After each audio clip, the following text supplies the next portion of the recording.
A ver, bueno, estamos aquí, ¿no? En función de transparencia y control social. ¿Les quedó dudas de las anteriores funciones o no? ¿Cómo están? Que no les noto muy conversones del día de hoy. ¿Les quedó dudas? Yo tengo una preguntita antes de empezar la clase con respecto al aula virtual que Mm. tenemos. Hola, Ajá, Micaela. Sí, una dime. preguntita. Yo solo puedo entrar desde el celular, pero en la compu no puede entrar y no sé a qué se debe o si tengo que descargarme alguna aplicación. Ya. Eh, Dame un segundito, Micaela. Sí, ya le voy a pedir al chico que está encargado de la parte de Classroom que se ingrese a la reunión para que, o en tal caso, yo le voy a decir que te escriba directamente, ¿sí? Ya, muchas gracias. Puedes, Micaela, por favor, mandar un mensaje a mi WhatsApp. ¿Y cuál es?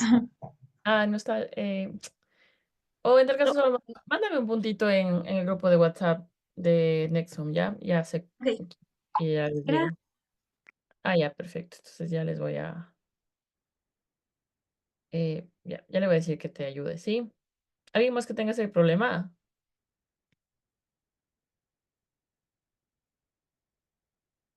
¿No? Bueno, ya, perfecto. A ver, ¿nadie más? Entonces no hay dudas. Bueno, vamos a comenzar. A ver, dame un segundito. Ya, dijo que ya te va a escribir, perdón, es que no me puedo concentrar sin desde uno y lo otro. Perfecto. A ver, vamos a comenzar con la función de transparencia y control social. Función junto con la función electoral nuevas en la Constitución del 2008. Se habilitan esta función, bueno, hablemos ahora únicamente de la función de transparencia y control social. eh, Se habilita este espacio para promover que el control de las instituciones a través del pueblo ecuatoriano, ¿ya? Entonces, parte con un principio mencionando que el pueblo es el mandante y primer fiscalizador. Cuando hablamos de fiscalizar, ¿a qué nos estamos refiriendo a fiscalizar el poder público? Nos estamos refiriendo a poder verificar, transparentar todos los procesos y sobre todo como que se evite esta parte de la corrupción en cuanto al Estado, ¿sí? Entonces, el artículo 204 de la Constitución nos habla que la creación justamente de esta función del Estado es fiscalizar el poder público en ejercicio del derecho a la participación, ¿ok? Nos habla que la función de transparencia y control social promueve e impulsa el control de las entidades y organismos del sector público, de personas naturales o jurídicas del sector privado que presten servicios o desarrollen actividades de interés público para que lo realicen con responsabilidad, transparencia y equidad. Fomentará e incentivará la participación ciudadana, protegerá el ejercicio y cumplimiento de los derechos y prevendrá y combatirá la corrupción. Entonces, no sé si a ustedes les ha pasado que cuando se abren las listas o bueno de los consejeros a la participación ciudadana ni siquiera se les conoce quiénes son, ¿no? Entonces, dentro de la función de transparencia y control social, obviamente vamos a tener diferentes instituciones que se encarguen justamente de fiscalizar todos los procesos públicos, ¿sí? Vamos a continuar. La función de transparencia y control social estará formada por, entonces aquí, importante. ¿Quiénes les constituyen a la función de transparencia y control social? ¿Ya? Importante, primero, el Consejo de Participación Ciudadana y Control Social, la Defensoría del Pueblo, la Contraloría General del Estado y las superintendencias. Contexto de todas estas instituciones que luego las vamos a revisar, que cada una de ellas cuenta con autonomía administrativa y financiera, ¿ok? Entonces, obviamente también van a contar con su propio presupuesto y organización. Vamos con el artículo 205, que nos dice que los representantes, deme un segundito que me aparece aquí, ya. Los representantes de las entidades que forman parte de la función de transparencia y control social ejercen sus funciones durante un periodo de 5 años. Tienen fuero de corte nacional y estarán sujetos al enjuiciamiento político de la Asamblea Nacional en caso de darse cuenta, bueno, darse este enjuiciamiento. em, y de procederse a la destitución, se deberá realizar un nuevo proceso de designación para los representantes de la función de transparencia y control social. Aquí tiene una prohibición la Asamblea Nacional. Te dice que no puede designar ningún reemplazo. Entonces, verán, vamos a hacerle en la pizarra online para que les quede claro esto y así poder continuar. ¿Ya? A ver, bien. Entonces, ya les voy a compartir pantalla, ¿ok?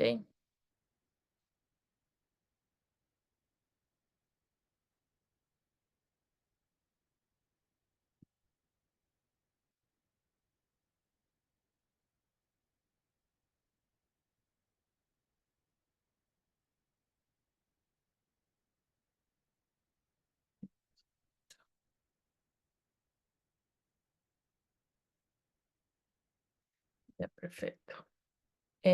A ver, entonces continuemos. Los representantes de las entidades que forman parte de la función de transparencia y control social ejercen sus funciones durante un periodo de 5 años, ¿ya? A ver, les voy a compartir pantalla para hacerlo conmigo y que no se les olvide.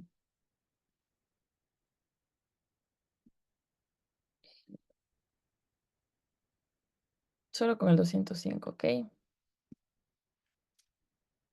¿Alguien que me ayude con la lectura? Porfis.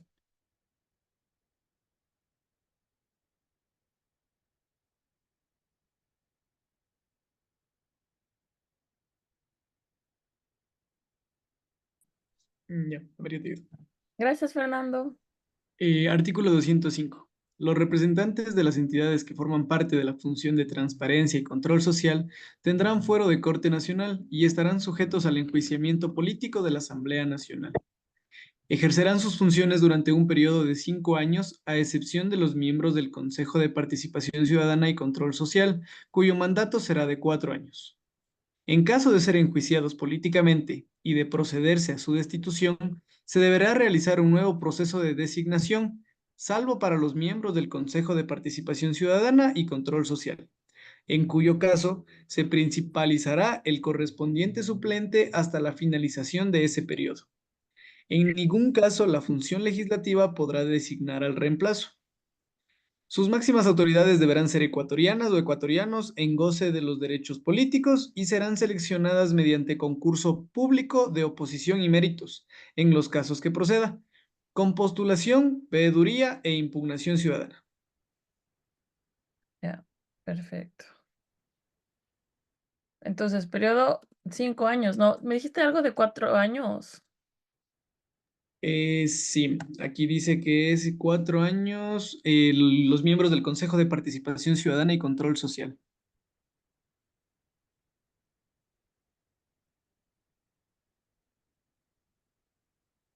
Aquí lo vamos a poner, excepto 4 años, ¿no? Sí. Del Consejo de Participación Ciudadana. Ajá, y Control Social, los miembros. Ya, es un periodo de 4 años. Perfecto. Ya. También gozan de fuero de corte nacional, ¿no es cierto? Entonces, ¿cuál es el procedimiento para ellos? Es un enjuiciamiento a través de la asamblea, ¿no es cierto? Ahora, ¿qué pasa en este procedimiento? La asamblea, en este caso, no puede designarle el nuevo miembro, ¿no es cierto? Es lo que nos dice. Por ningún motivo podrá reemplazar los miembros de...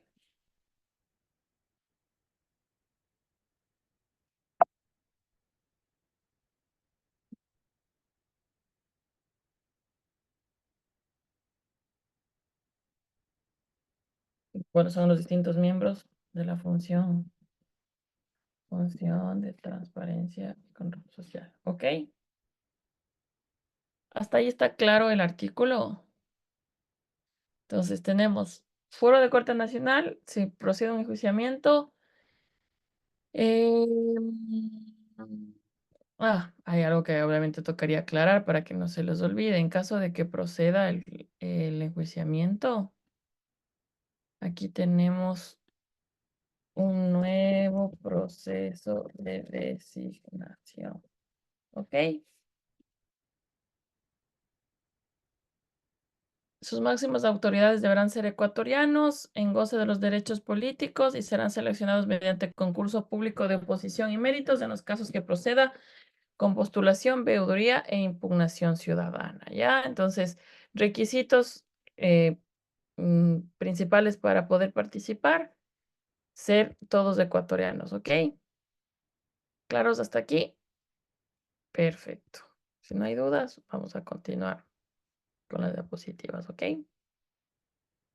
Entonces, nos vamos acordando. ¿Ok?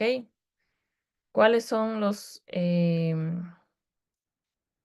también de pantalla, ¿no? Los organismos que la constituyen? El principal, el Consejo de Participación Ciudadana y Control Social, Defensoría del Pueblo, la Contraloría General del Estado y la Superintendencia, ¿sí? Vamos, los 206. Los titulares de las entidades de la función de transparencia y control social conformarán una instancia de coordinación que elegirán entre ellos cada año a la presidenta o presidente de la función. Serán atribuciones y deberes de las instancias de coordinación, además de lo que establezca la ley.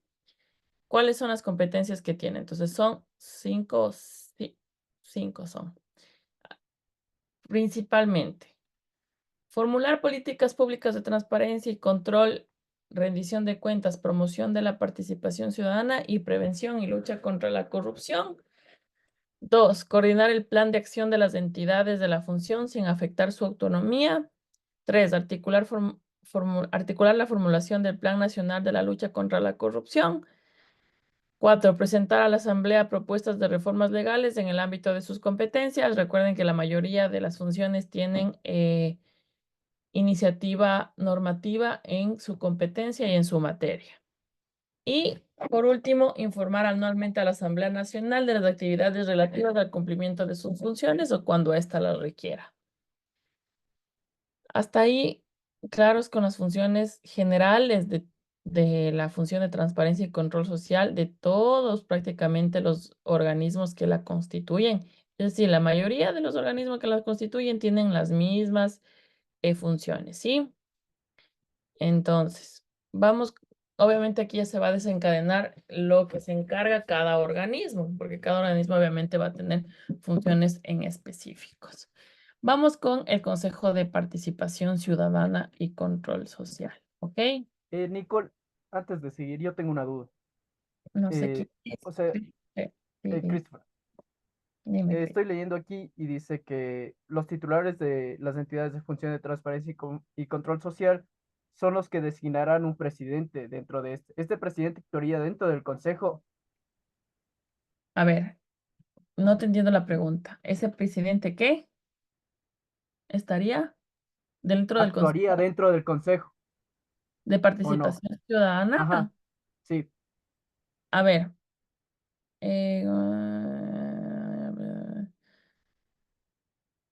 según lo que te diría en este caso, las atribuciones que tiene, porque aquí te dice que sería formular políticas, coordinar el plan de acción de las entidades de la función sin afectar su autonomía, sí, pero me imagino que actuará como un voto, digamos, podrá asistir obviamente a las sesiones, digamos, del Consejo de Participación Ciudadana, sería un miembro solo de voz, pero no de voto, ¿ok? Porque eso es justo lo que te menciona, que tendrán como que podrá coordinar el plan de acción de las distintas instituciones, en este caso del Consejo de Participación Ciudadana, pero no como votante. Entonces, no es lo mismo un presidente de la función de transparencia y control social que el presidente del Consejo de Participación Ciudadana y Control Social, ¿ok?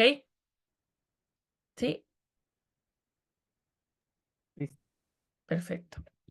Vamos a continuar. Vamos con el Consejo de Participación Ciudadana. Consejo de Participación Ciudadana. Promueve e incentiva el ejercicio de los derechos relativos a la participación ciudadana. Impulsará y establecerá mecanismos de control social de los asuntos de interés públicos y designará las autoridades que le correspondan de acuerdo con la Constitución. La estructura del Consejo será desconcentrada y responderá al cumplimiento de sus funciones. ¿Ya? Entonces, importante del Consejo de Participación Ciudadana es que prácticamente son los encargados, y como digo, de verificar, impulsar y establecer los mecanismos de control en los asuntos de interés públicos para la designación de las autoridades, porque se encargan de la designación de varias autoridades de las distintas funciones, ¿ok? ¿Cómo se integra justamente este Consejo de Participación Ciudadana? Está integrado por 7 consejeras o consejeros principales y 7 suplentes. Hasta ahí ya van 14 miembros, ¿ya? Los miembros principales se eligen de entre ellos a la presidenta o presidente, quien será su representante legal por un tiempo que se extenderá a la mitad de su periodo. Entonces, ¿cuál es el tiempo de periodo que tiene el Consejo de Participación Ciudadana?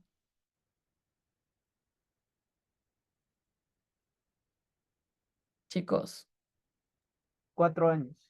perfecto. Entonces vamos a continuar con con la misma tabla. Les vamos a continuar a añadir, ¿ya?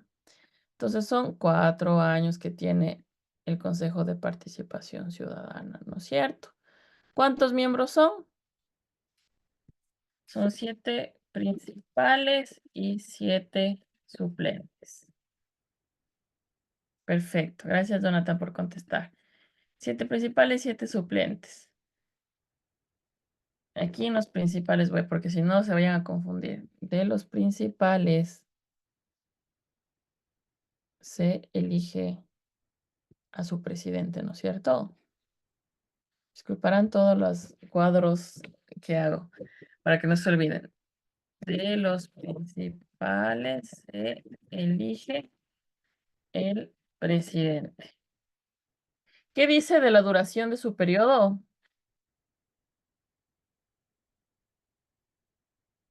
Chicos, Samantha, ¿cómo estás? ¿Me puedes ayudar con la lectura? Bien, ¿y tú cómo estás? Muy bien. A ver, yo me acuerdo que era hasta la mitad de su periodo. O sea, estoy abriendo ahorita. Dice, sí, por un 200. tiempo que se está a la mitad de su periodo. Entonces, ¿cómo sería eso? Dos, 2 porque años, ¿no? son dos. Perfecto. ¿Hasta ahí estamos claros? ¿Qué más dice? A ver, me imagino que están con la Constitución que está subida al claro y yo con la que tenemos del sistema como tal. A ver, perfecto. La selección de los consejeros se realizará de entre bueno, por un tiempo que se extenderá a la mitad de su periodo. Ya. ¿Y qué hace el presidente? Entonces, el presidente, en este caso, vamos a añadir un comentario aquí. El presidente representante legal, ¿ya? Entonces, justo en tu pregunta, sí cabe, Christopher, como que si es que tiene participación, el presidente de la Función de Transparencia y Control Social tiene participación respetando la autonomía, pero no se la debe confundir con el presidente del Consejo de Participación Ciudadana y Control Social, ¿ok? Perfecto. ¿Dudas hasta aquí? No, vamos con el último inciso. La selección de los consejeros y consejeros se realizará entre los postulantes que propongan las organizaciones sociales de la ciudadanía. El proceso de selección será organizado por el Consejo Nacional Electoral, que conducirá el concurso público de oposición y méritos con postulación, veeduría y derecho. Perfecto. ¿No hay dudas? Vamos a continuar, ¿ok? Alguien me pone... me han puesto 7. Perfecto. Vamos a continuar. Entonces, vamos con el artículo 208. Vamos con el 208, ¿ok? ¿Cuáles son las atribuciones que tiene el Consejo de Participación Ciudadana y Control Social? Como ven, tienen algunas funciones aparte de las 6 principales de la función de transparencia y control social. Estas en específico son promover la participación. Vamos a revisarlas brevemente de manera general y yo les voy a decir que subrayen algunas que se puedan, que se han repetido como preguntas, ¿ok? Primero, promover la participación ciudadana, estimular procesos de deliberación pública y propiciar la formación en ciudadanía, valores, transparencia y lucha contra la corrupción. 2. Establecer mecanismos de rendición de cuentas de las instituciones y entidades del sector público y coadyuvar procesos de veeduría ciudadana y control social. ¿Ya? Entonces, no sé si ustedes prácticamente saben que la mayoría de instituciones públicas del Estado tienen la rendición de cuentas, ¿sí? Anual. Esto se lo hace a través justamente de quienes solicitan o quienes establecen los mecanismos son el Consejo de Participación Ciudadana, ¿sí? 3. Instar a las demás entidades de la función para que actúen de forma obligatoria sobre los asuntos que ameriten intervención a criterio del Consejo, ¿sí? 4. Investigar denuncias sobre actos u omisiones que afecten a la participación ciudadana o generen corrupción. Entonces, recuerden, aparte de tener una función fiscalizadora, también tiene una función de investigar estos procesos o las denuncias sobre actos u omisiones que afecten a la participación ciudadana o que generen corrupción en cualquiera de los ámbitos de las distintas funciones, ¿sí? 5. Emitir informes que determinen la existencia de indicios de responsabilidad, formular las recomendaciones necesarias e impulsar las acciones legales que correspondan, ¿ya? Entonces, como son una función que respalda, digamos, al pueblo, tiene todas las potestades para poder actuar e emitir informes. Y por eso este artículo, el 6, sí subrayenle, ¿ya? Recuerden que el Consejo de Participación Ciudadana tiene, o mejor dicho, puede actuar como parte procesal. Es decir, si ustedes les preguntan, ¿el Consejo de Participación Ciudadana puede actuar como parte procesal en las causas que se instauren como consecuencia de sus investigaciones? Es decir, del artículo anterior, del que le precede. Sí, sí. ¿Y qué es lo que pasa? Cuando en sentencia se determina que en la comisión del delito existió apropiación indebida de recursos, la autoridad competente procederá al decomiso de los bienes del patrimonio personal del sentenciado, ¿ok?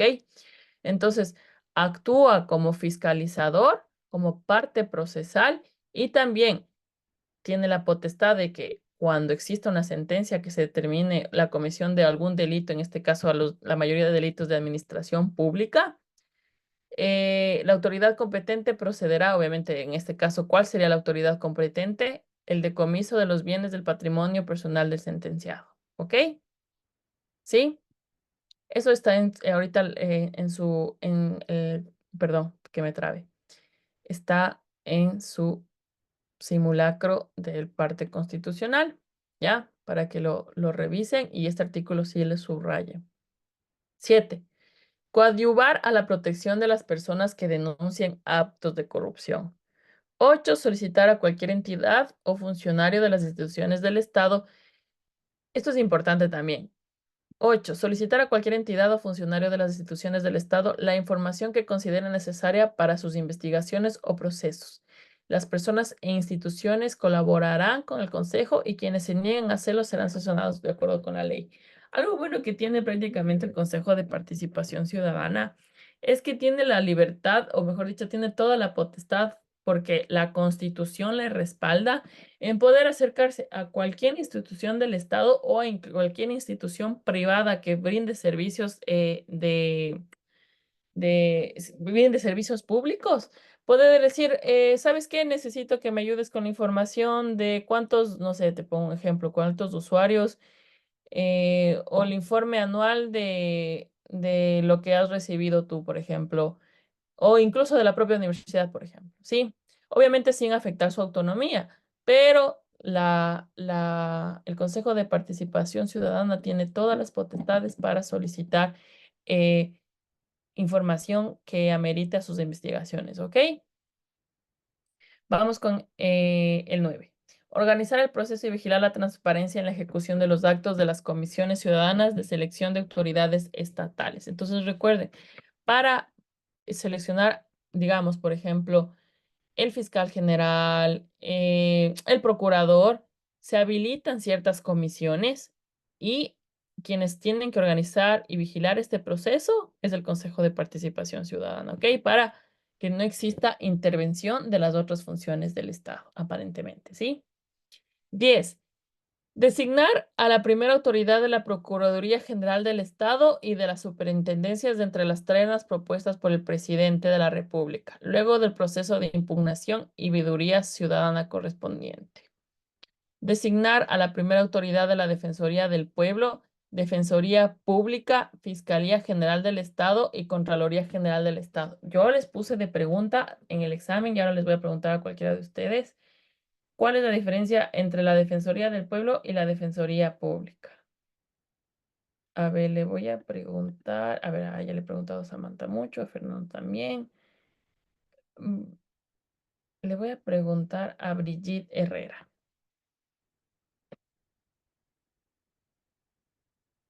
Si quieren lo pueden poner ahí por el chat. ¿Cuál es la diferencia? Estaba en su última pregunta. Hasta que contesten vamos a continuar, ¿ok?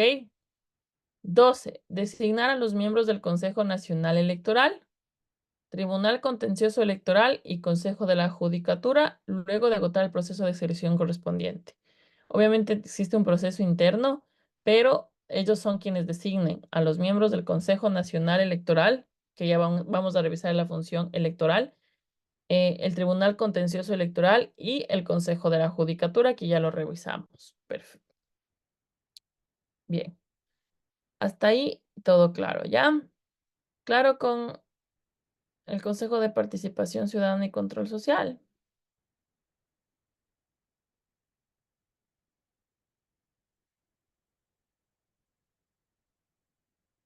Sí. A ver, ya me ha contestado. No me ha contestado todavía la pregunta de la diferencia de la Defensoría del Pueblo y la Defensoría Pública. Vamos. Vamos ya con la Contraloría General del Estado. Como les decía, la clase de hoy no va a ser extensa porque realmente estas funciones son, las instituciones no son tan complejas. Mm, Vamos a hacer otra vez lo de la pizarra. ¿Se sienten cómodos con la pizarra o les genera mucha ansiedad? Obviamente no les genera ansiedad, pero está bien, se les hace más didáctico la clase. Es que yo siento que igual, por ejemplo, estos lastimosamente sí son artículos muy repetitivos. ¿Se sienten cómodos con esto? Sí, perfecto. Vamos con el artículo. em, Vámonos con el artículo 211. ¿Ya? Entonces, ¿qué es la Contraloría General del Estado? ¿Quién me ayuda con la lectura del artículo 211? Este está feo. Vamos a quitarle. Bueno, vamos a ponerle. Ay, no. Ahí está. Bien, perfecto. Es un organismo técnico encargado entonces, ¿de qué está encargado? Del control de la utilización de los recursos estatales y la consecución de los objetivos de las instituciones del Estado y de las personas jurídicas de derecho privado que dispongan de recursos públicos. Entonces, prácticamente la Contraloría, valga la redundancia, verbo rector, controla los recursos estatales. ¿De quién? De las instituciones públicas y de las instituciones privadas, dice, y de las personas jurídicas de derecho privado que usen recursos estatales. ¿Ok? Perfecto. Entonces, esa es la primera función de la Contraloría. ¿Ok? Ahora, vamos a ver cuáles son las funciones, además de las que se menciona aquí, de la función principal, digámoslo así. Dice que son 4. Entonces, vamos a poner aquí una. Ya, perfecto. Entonces, son aquí 4 las funciones. ¿Cuál es la primera, chicos? Alguien que me dicte.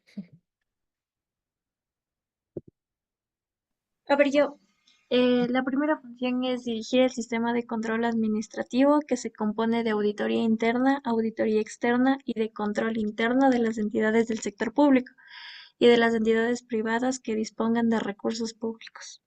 Perfecto. Entonces, prácticamente dirige el sistema de control, que sería ¿De qué se compone el sistema de control? Auditoría interna, auditoría externa y control interno, ¿ya?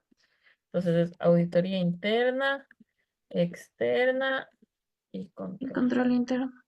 interno. Perfecto, ¿ya? Gracias. No sé quién me ayudó. Mica, Erika, no sé. Mica, Mica. Bien, gracias, Mica. Vamos con el segundo. ¿Cuál es la otra función? ¿Ya misma? Quien quiera, sí, sí. Gracias, Mica, porfa.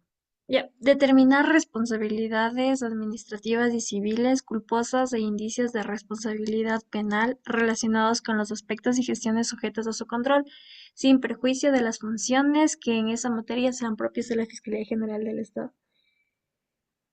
Ya, entonces, a ver, lo que te dice es determinar responsabilidades administrativas civiles culposas e indicios de responsabilidad penal relacionados con los aspectos y gestiones sujetas a su control, sin perjuicio de las funciones que en esta materia sean propias de la Fiscalía General del Estado.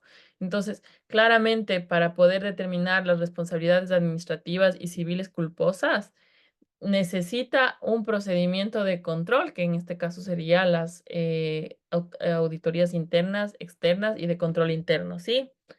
Entonces, importante con esto, ¿sí? Eh, recuerden que la fiscalía también en este caso tiene que actuar, ¿no? Ahí está, ahí me pueden glosar los GG de judicial. Perfecto, ya ha contestado Brigitte. Perfecto, muy bien. Vamos con la cuarta, expedir la normativa para el cumplimiento de sus funciones, ¿ya? Expedir, ¿cómo se llama la normativa de la Contraloría?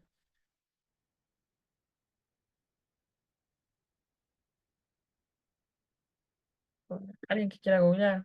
Cumplimiento de sus funciones. ¿Ya? Otra potestad normativa que tiene la Contraloría, ¿ok? Y asesorar a los órganos y entidades del Estado cuando se les solicite, ¿ya? Entonces también son asesores, ¿ya? A las distintas funciones, a las distintas entidades del Estado.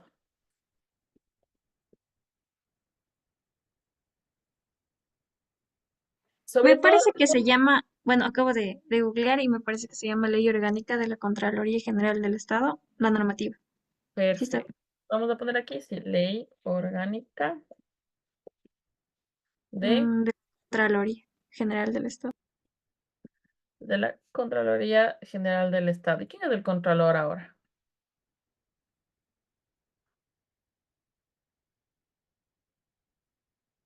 También googleé. Ya está. Esto es lo que tiene la Contraloría, chicos. ¿Ok? Sí, igual van a revisar las clases, pero ahí tienen para que le puedan, no sé si quieren, les hago un screenshot y les mando. Muy bien, Mauricio Torres, fue docente de la universidad. ¿Sabían eso?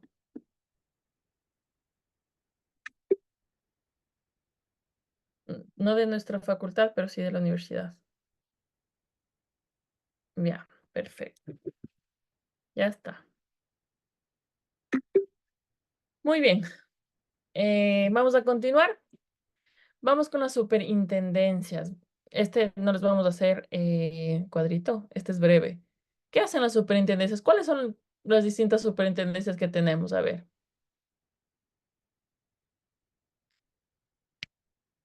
chicos. ¿Cuántas superintendencias tenemos? 3. ¿Cuáles son? La de Economía Compañía- Popular y Solidaria, bancos y la otra no me acuerdo. Hasta Com- ahí me quedé. ¿Mande? Compañías. Compañías. Ah, Estoy diciendo las de compañías. La de competencia. Compañías. A ver, ¿quién se quedó? ¿Quién da más? No lo escuché. ¿Quién estaba diciendo? Es la Christopher. superintendencia de compañías, bancos y competencia también. Sí, muy bien. Seps, ya les puso Jonathan. Jonathan, ¿dónde trabajas tú?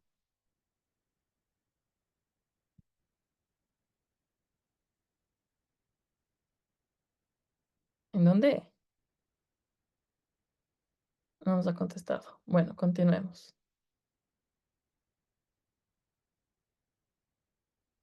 Bueno, a ver, vamos. Las superintendencias son organismos técnicos de vigilancia, auditoría, intervención y control de las actividades económicos, sociales y ambientales y de los servicios que prestan las entidades públicas y privadas, con el propósito de que estas actividades y servicios se sujeten al ordenamiento jurídico y atiendan al interés general.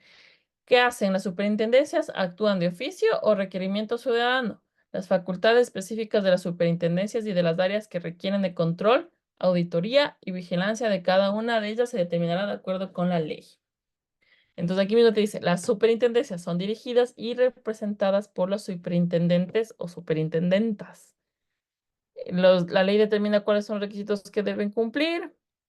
Son nombrados por el Consejo de Participación Ciudadana en una terna que envía el presidente, conformado con criterios de especialidad, méritos y sujetos a escrutinio público y de derecho.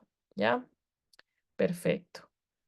Vamos ahora con la Defensoría del Pueblo. ¿Alguien que me ayude con la lectura de la Defensoría del Pueblo?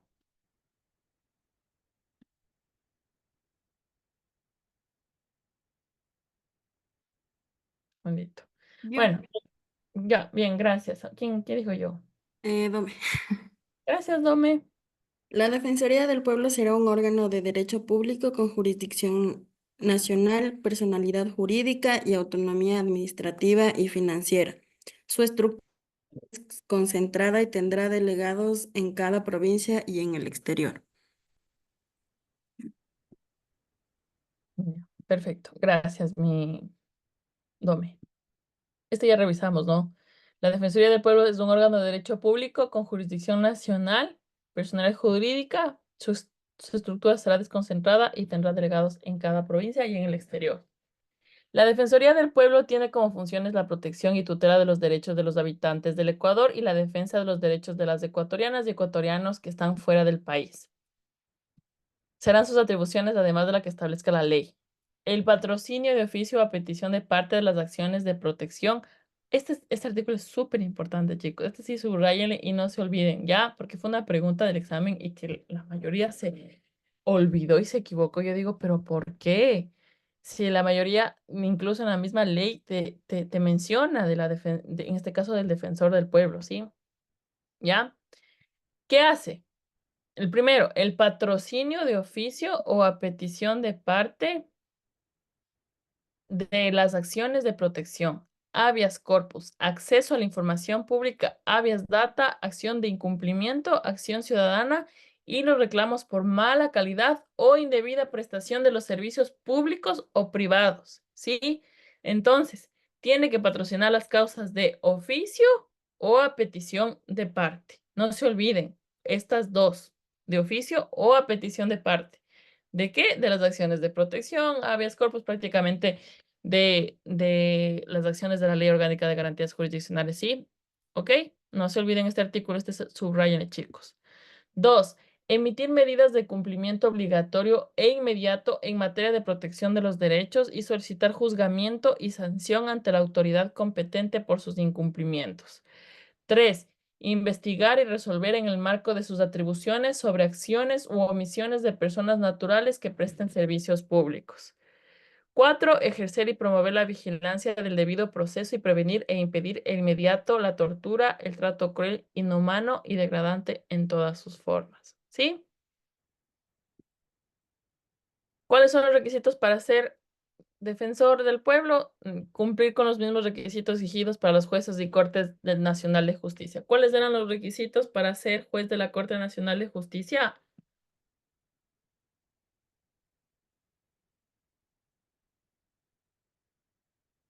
Chicos.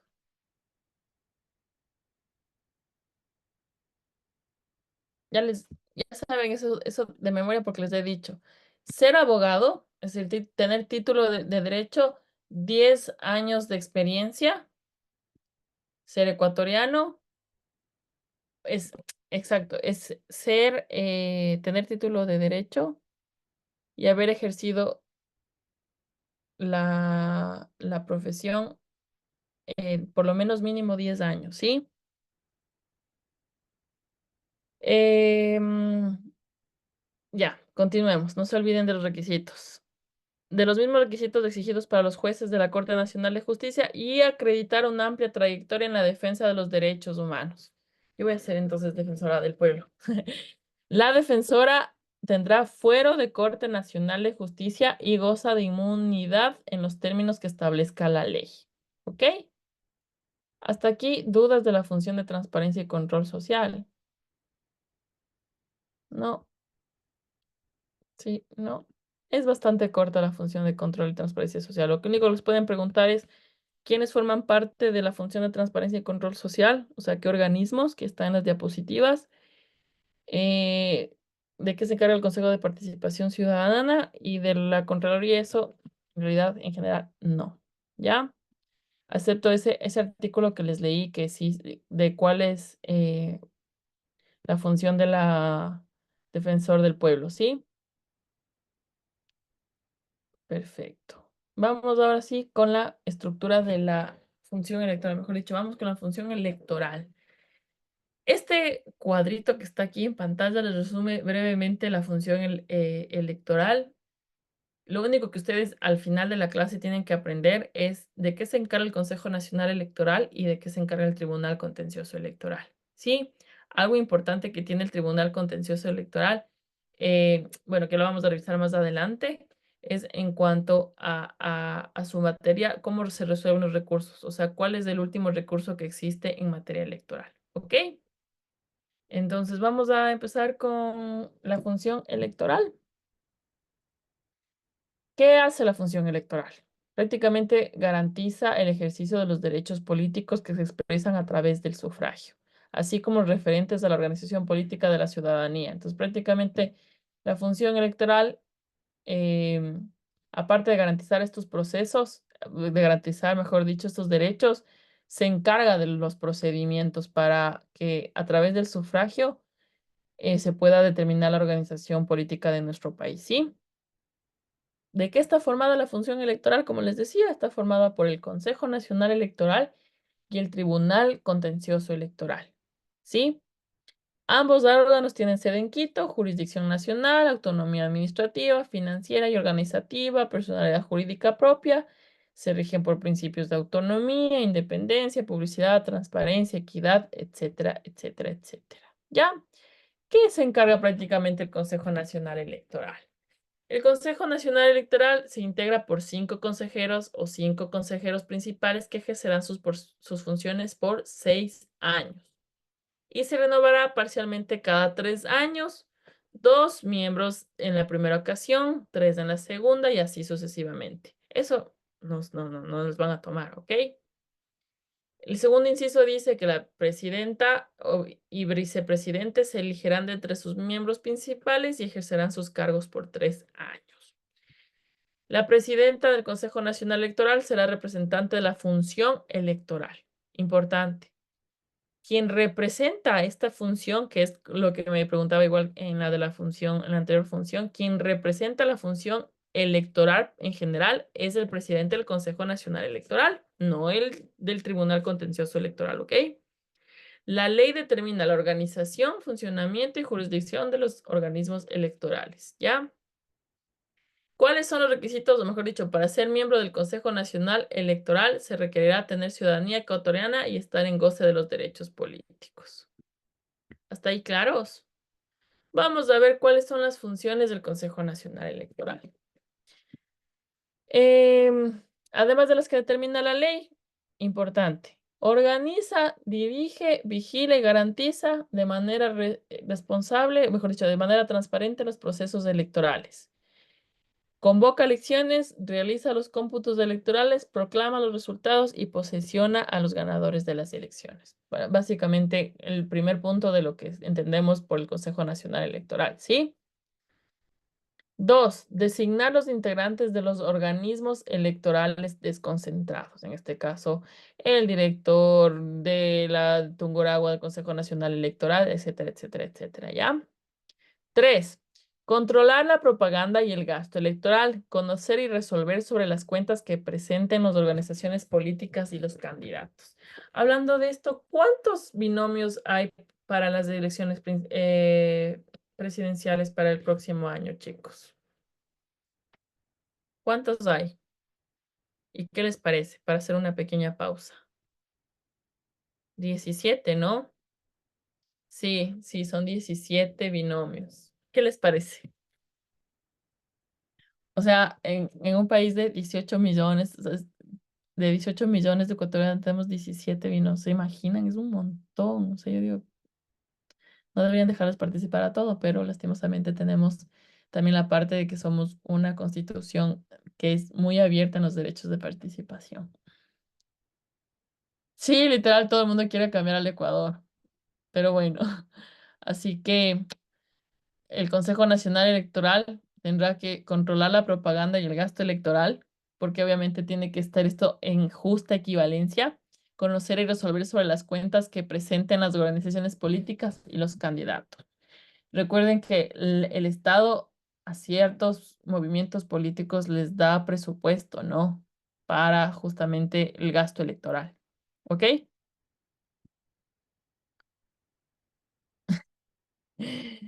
Bueno, dice que primero les paguen a los miembros de mesa. Ojalá que no les toque a ninguno de ustedes ser miembro de mesa, ¿sí? 4. Garantizar la transparencia y legalidad de los procesos electorales internos de las organizaciones políticas y demás que señale la ley. Presentar propuestas de iniciativa legislativa.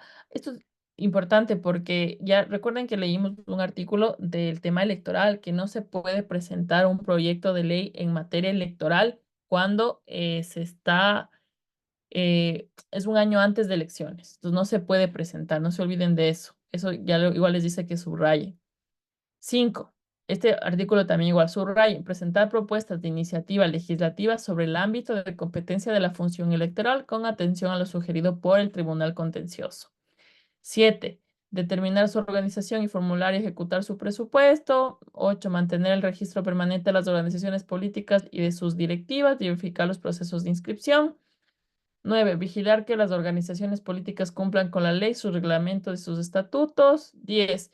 Ejecutar, administrar y controlar el financiamiento estatal de las campañas electorales y el fondo para las organizaciones políticas.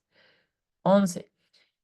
Esto, recuerden, la función, en este caso, mejor dicho, el Consejo Nacional Electoral sí conoce y resuelve las impugnaciones y reclamos administrativos sobre las resoluciones de los organismos desconcentrados durante los procesos electorales e imponer las sanciones que correspondan, ¿ok? Organizar y elaborar el registro electoral del país y organizar el funcionamiento de Instituto de Investigación y Promoción Político-Electoral, ¿ya? Entonces, además de encargarse de promover, dirigir e iniciar el proceso electoral, de dar a conocer quiénes son los ganadores, etcétera, las otras funciones que ya les mencioné, ¿sí? Ahora vamos con el Tribunal Contencioso Electoral, ¿sí? Ok. ¿Qué es el Tribunal Contencioso Electoral?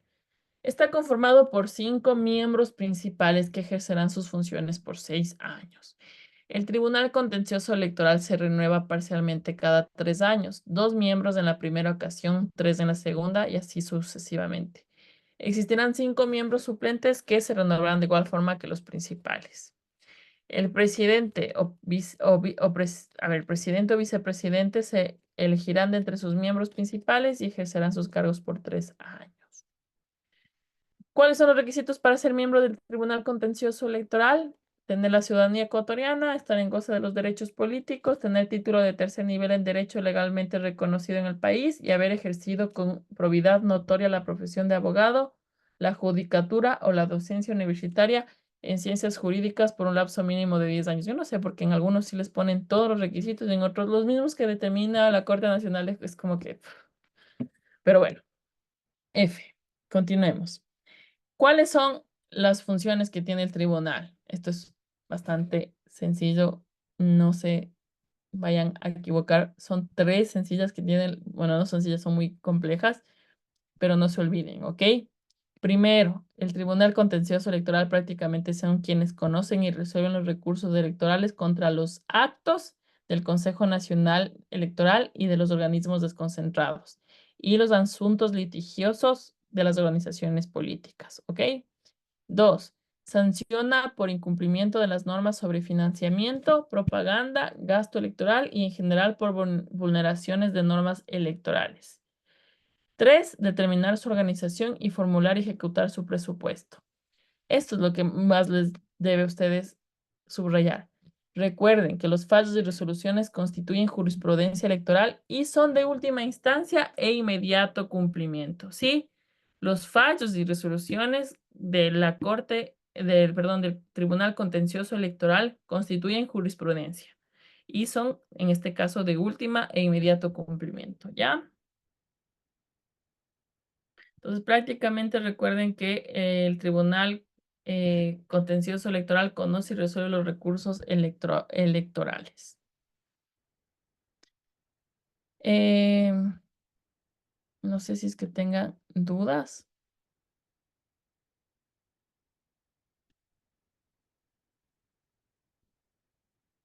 ¿Alguna pregunta? ¿No? Perfecto. Eh, todo bien, perfecto. Muy bien. ¿Ya? Ya recuerden que ya vimos que el Consejo de Participación Ciudadana designa a los miembros del Consejo Nacional Electoral y Contencioso, así que eso ya no hace falta volverlo a leer. Y ya está. Perfecto. A ver, claros hasta ahí. Dame un segundito, ¿sí?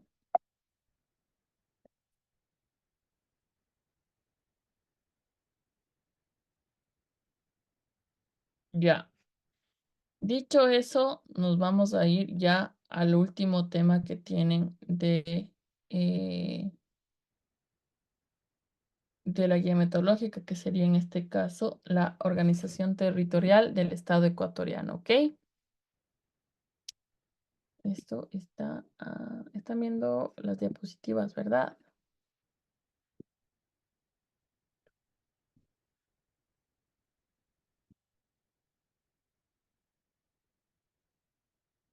Un segundito, es que les juro que no entiendo cómo tengo abierto tantas pestañas.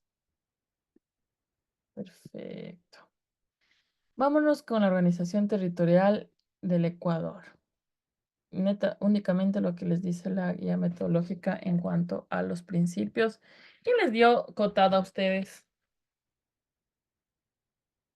¿Quién tuvo, mejor dicho, clase con la doctora Karina Tello? ¿Alguien de ustedes tuvo la cara? ¿Quién les dio? ¿Quién les dio a ustedes? Ah, le dieron al doctor José Luis Castro Cotat también. ¿Qué tal, Samantha, el doctor José Luis Castro? O sea, porque eres increíble. Para mí es uno de mis docentes favoritos en constitucional. Buah, ay, no, para mí es uno de mis, yo estoy enamorada del doctor José Luis Castro, literal, no estoy enamorada, pero para mí fue uno de mis mejores docentes de la universidad. Sí, sí, sí, sí, sí, sí, sí, sí. Pero a mí no me dio cotada el doctor José Luis Castro, a mí me dio la doctora Karina Teso. Y para mí, o sea, increíble, de las mejores docentes igual de la universidad. O sea, tuve la dicha de tener esos dos docentes junto con el doctor Alex Barrera, que para mí están ahí peleándose el primer puesto en tributario. Así que me alegro mucho que hayan tenido clases y al que me dijo que les dio, cómo le van a haber dado cotado a ese docente, pero bueno, sin más, no digo nada más. Así que han tenido buenos docentes en COTAD. Me alegro muchísimo, me alegro mucho. Eso resume brevemente que esto no nos vamos a demorar porque, bueno, también lo que te pide de la organización territorial del Estado ecuatoriano en la guía metodológica es muy poco. De hecho, casi no se toma. Únicamente principios y organización del territorio, cómo se encuentra dividido, partir por el hecho de entender que todo lo que está en la Constitución en cuanto a la organización del territorio, en cuanto a regiones y eso, te especifica que existe un procedimiento para tener, o sea, una región de derecho más no de hecho, que es lo que tenemos y que no se ha cumplido, ¿no? Porque no es que se ha dado ese procedimiento que se debe realizar, ¿ok? En cuanto a los gobiernos autónomos centralizados, tampoco nos vamos a detener y recordar de los regímenes especiales, ¿sí? Entonces, vamos a empezar por los principios, ¿sí? Vamos a empezar por los principios. La verdad, me gustaría volver a la universidad solo para que me lo va a dar clases del doctor José Luis en COTAD, porque siento que es un buen docente en esa materia que se la pasa muy desapercibida, pero a la hora del té importa un montón para el tema de asesoramiento administrativo y político de los gobiernos autónomos centralizados que no tienen ni la más mínima noción. Así que vamos todos con el artículo 238. A ver, ¿estoy compartiendo pantalla o las diapositivas? ¿Alguien me puede confirmar?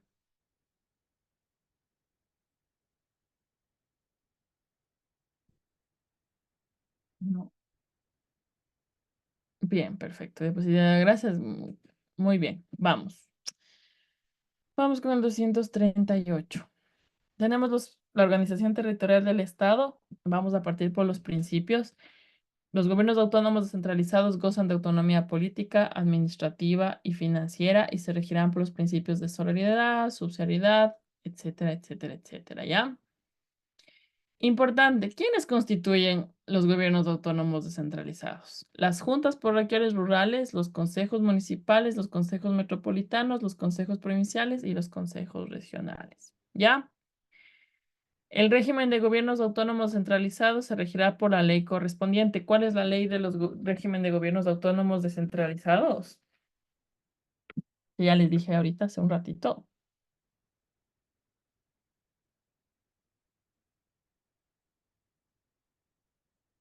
Recuerden que establece muy bien el COTAD, ¿sí? Recuerden,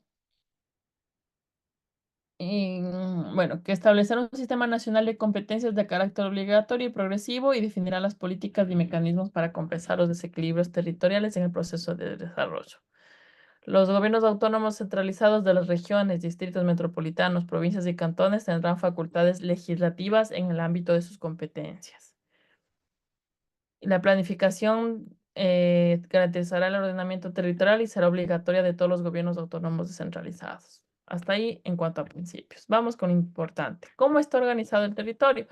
No sé si es que está subido en el Classroom el COTAD. ¿Está subido? Yo creo que sí, si no me equivoco. Si no, sí, sí está, creo. En el Classroom me pueden verificar. No, entonces ahorita mismo les digo que les suben, ¿ya? Del COTAD solo únicamente vamos a hacer énfasis. Dame un segundito.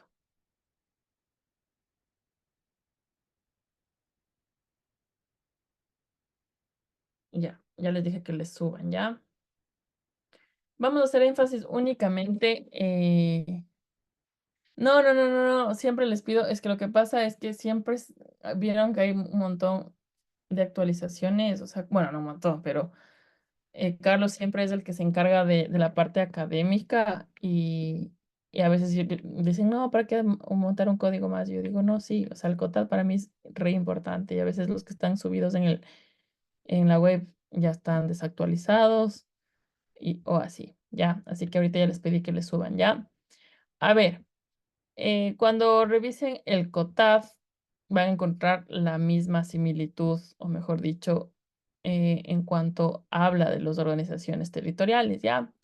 Entonces, nos dice en el artículo 242 que el Estado se organiza territorialmente en regiones, provincias, cantones, parroquias rurales por razones de conservación ambiental, étnico-culturales o de población, podrán constituirse regímenes especiales. Esto es importante. Esto fue una pregunta y déjenme buscarles, de hecho, la pregunta. Lo tengo por aquí. Déjenme ver.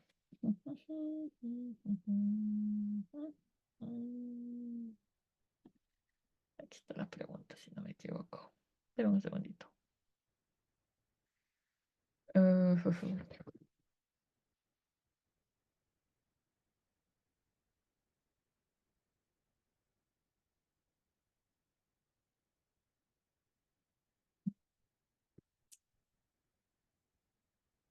Ya, la pregunta es, bueno, les dan la base y la pregunta era, ¿a quién se le considera régimen especial? Les voy a dar las opciones y ustedes van a contestar, ¿ok? A, los distritos metropolitanos dependientes, la provincia de Galápagos y la circunscripción territorial indígena y Montubias. Mejor les voy a poner en la pantalla para que resuelva.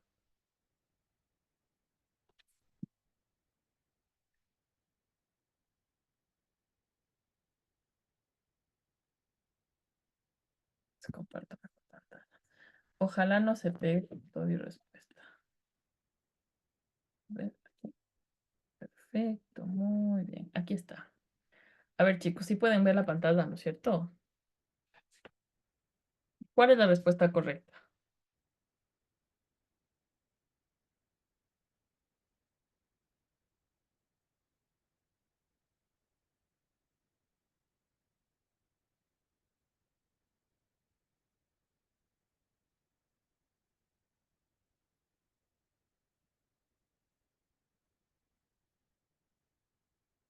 Andan.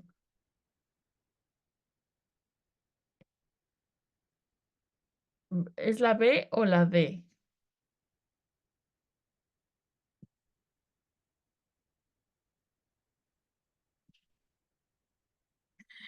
¿Cuál es la diferencia entre la B o la D? Que la D dice los distritos territoriales indígenas. Quizá por ahí. ¿Ya? Y son los distritos territoriales indígenas y pluriculturales. Entonces, ¿la D o la B? ¿Cuál es la respuesta correcta? Vamos a ver en la Constitución. ¿Ok? Todos a la Constitución. Y ya les digo la respuesta. Es la B, chicos. ¿Sí?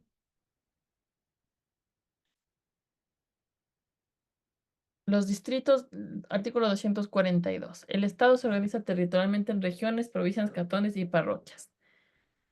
Por razones de conservación ambiental, étnico-culturales o de población podrán constituirse regímenes especiales. Los distritos metropolitanos, autónomos, la provincia de Galápagos y las circunscripciones territoriales indígenas y pluriculturales serán regímenes especiales, ¿sí?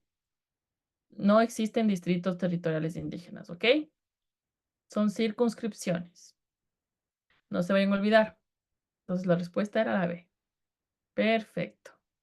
Muy bien, Samantha les dice B según el COTAD. Ya, perfecto. Todos estamos bien. Y según la Constitución. Segundo inciso del artículo 242. Perfecto. Vamos. Dos o más regiones, provincias, cantones o parroquias contiguas podrán agruparse y formar mancomunidades con la finalidad de mejorar la gestión de su competencia y favorecer sus procesos de integración. Su creación, estructura y administración serán reguladas por la ley. Verán, de aquí lo único que vamos a leer es el artículo 245 y 246, que es lo más importante que podrían revisar para que no se extienda. Porque recuerden, la pregunta principal que tiene, mejor dicho, la guía metodológica es cómo se encuentra la organización territorial según el artículo 10 igual del COTAD. Se organiza en regiones, provincias, cantones y parroquias rurales, ¿ok?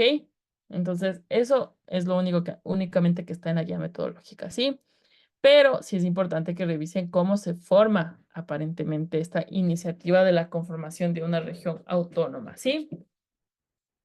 El artículo 245 nos menciona que la iniciativa para la conformación de una región autónoma corresponde a los gobiernos provinciales, los que elaborarán un proyecto de ley de regionalización que propondrá la conformación territorial de la nueva región, así como un proyecto de estatuto de autonomía regional.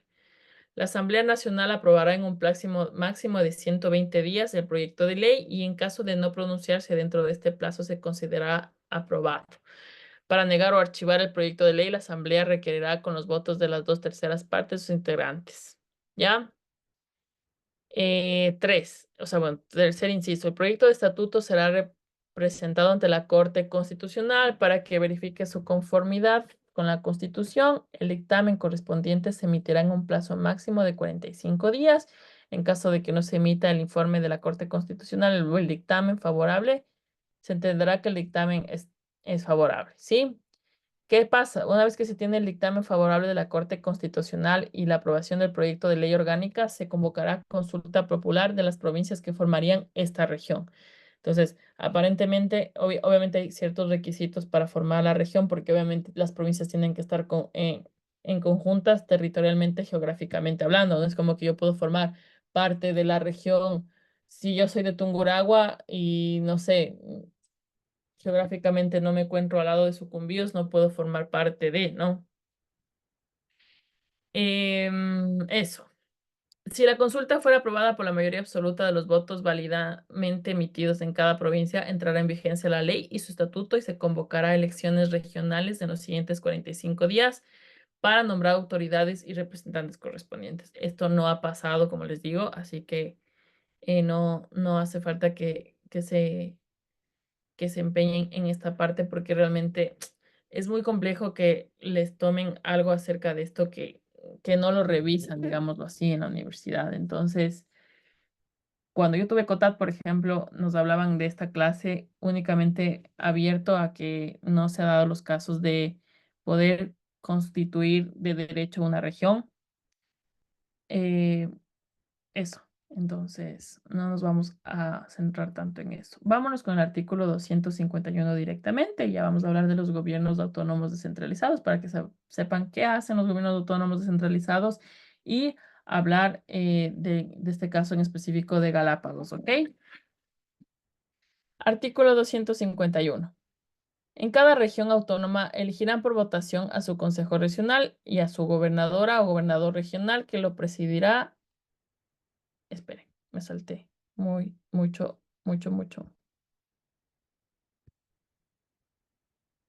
Ah, ya, sí, aquí está, perdón, me salté un montón. No, sí estaba bien, perdón. 251. Cada región autónoma elegirá por votación a su consejo regional y a su gobernadora o gobernador regional que lo presidirá y tendrá voto dirimente. Los consejeros regionales se elegirán de forma proporcional a la población urbana y rural por un periodo de 4 años y entre ellos se elegirá un vicegobernador o vicegobernadora.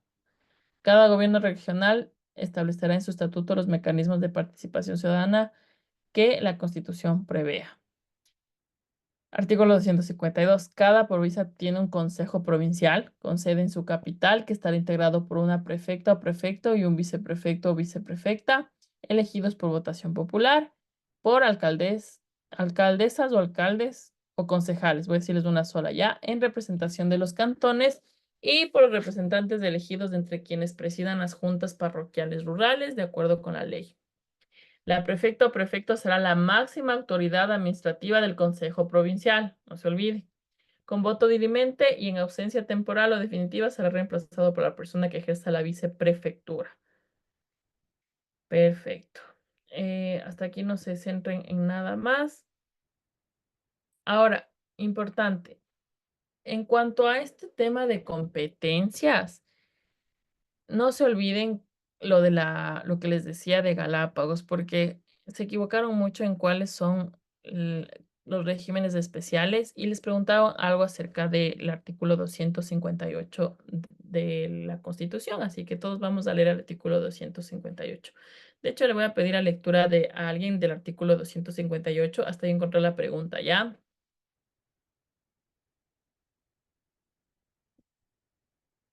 No sé si, bueno, Jonathan casi nunca, creo que no puede prender el micrófono. A ver. Ya, Jonathan, perfecto, ayúdame con la lectura tú. El artículo 258. Primera vez que escucho tu voz, Jonathan. Mande. Primera vez que escucho tu voz. Ya. Ya, A ver, el continúa. artículo 258 nos habla, la provincia de Galápagos tendrá un gobierno de región especial. Su planificación y desarrollo se organizará en función de un estricto apego a los principios de conservación del patrimonio natural del Estado y del buen vivir, de conformidad con lo que establece la ley. Luego, a ver, o con lo que la ley determine.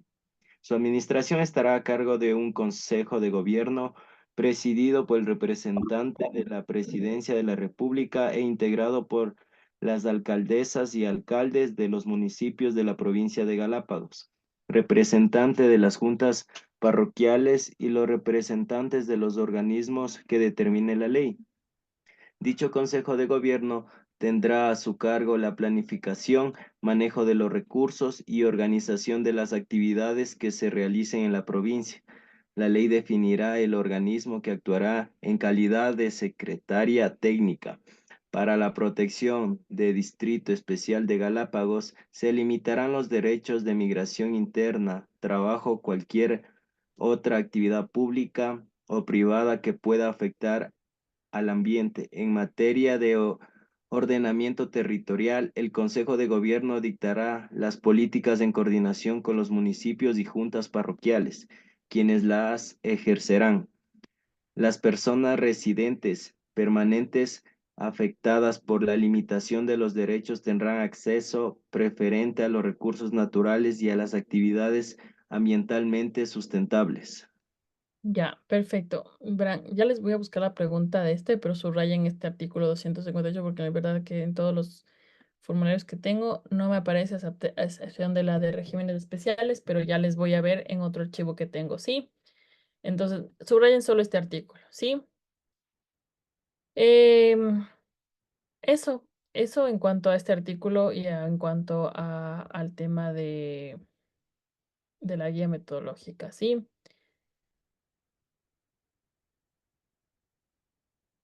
Denme un segundito, voy a dejar de compartir, es que no me aparece. Pero bueno, ya apenas me aparezca, igual creo que sí está puesto en su simulacro, pero esa pregunta sí es importante porque fue del anterior examen, entonces no se vayan a olvidar del artículo 258, ¿sí? Eso, chicos, no sé si les quede dudas. El día de mañana recuerden que revisarán también la Ley Orgánica de Garantías Jurisdiccionales. No se vayan a olvidar, porque el simulacro de mañana no es solo de constitucional, o sea, me refiero a de la Constitución como tal, sino de la Ley Orgánica de Garantías Jurisdiccionales y Control Constitucional. Entonces no se vayan a olvidar eso, ¿sí? Em, les voy a mandar ahorita igual también las diapositivas para que las puedan revisar. Y creo que tengo un material más de esto de COTAD para que lo puedan solo darle una revisadita. No se centren tanto en este tema porque les prometo que solo les ponen lo de Galápagos. Creo que es una pregunta de eso y ha sido la misma que se ha ido repitiendo estos 4 exámenes. Entonces, esperen, voy a revisarles eso. Y el día de mañana empiezan Derecho Civil. El día de mañana van a revisar sujetos de derecho, ¿sí? El día de mañana y el día jueves. Así que eso. No sé si tengan alguna pregunta. ¿No tienen la guía? ¿Cómo que no tienen la guía metodológica? Ahora mismo les paso la guía. O sea, bueno, pensé que ya la universidad ya les había dado la guía metodológica. Nosotros seguimos con la guía metodológica porque no ha cambiado todavía la del 2022. Así que ya les voy a compartir la guía metodológica del 2022, que es la que no ha cambiado. O sea, bueno, 2022, 2023 creo que fue el periodo que no ha cambiado, no se ha modificado. Así que ya les voy a pasar para que lo tengan. No se olviden que el día de mañana tienen solo el simulacro en el horario de 8 a 10 de la noche. Y con eso, conmigo ya nos vemos únicamente para la parte práctica de Derecho Constitucional, cuando ya les sorteen a ustedes la materia en Consti. Así que nada, chicos, que tengan una linda noche. No se olviden de estudiar. Y también el día miércoles ya comenzar con Derecho Civil. Que tengan una bonita noche, chicos, ¿sí?